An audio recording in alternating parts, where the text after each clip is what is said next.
Hey, good to see you again. It's Graham Martin. I'm the recruitment guy with another series of CV Heroes or Weirdos. Let's have a look at these two. Now, I'm getting more and more people applying to me for design-related jobs, and I have to say that they tend to come up with the most creative and imaginative CVs. I'm not really sure whether they work, but I'm just going to take you through them just to give you some an overview.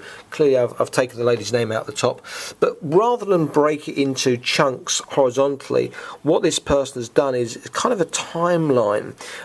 Work experience first, which I kind of get, education there, but on the right hand side here we have all of the software package they've used and the different European languages. I don't know what this little skills logo is supposed to indicate, and I don't know why the creative writing in a blue and grey circle is relevant. And then it says, why me? Passionate, goal orientated and trustworthy.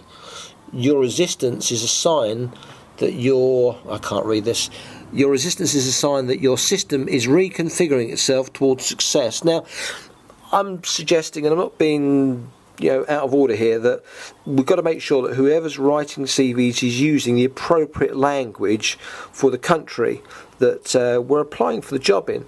And I think this person's probably coming from Spain or thereabouts. But if you were to say to a client, why me? And you said, well, your resistance is a sign that your system is reconfiguring itself towards success, that's going to get a lot of people scratching their heads. So I'd give this probably a 3 out of 10. Now, this one is interesting. Black and white, it's not in colour, although we print in mono. So what have we got here? Hello, my name is, and a picture of himself. Now, this tends to be very popular in Eastern Europe. I'm not so sure about it from a British, American, Australian or South African point of view, but it looks to me like he's a magician with all these triangles kind of pinging around the background. And then we've got 2010, the timeline, 2000 again, tutoring, freelance artist, 2013, photo videographer, present.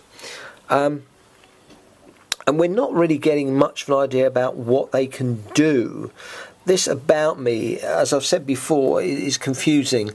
Really, you should be saying what you can do for a company, what your experience is and what your skill sets are. Whereas this individual's put, I'm a passionate visual artist. One of my biggest strengths is that I never settle for anything less than perfect in my work. Well, that's not great English, it should be perfection.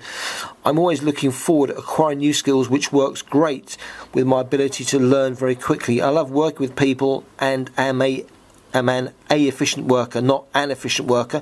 Poor English grammar again.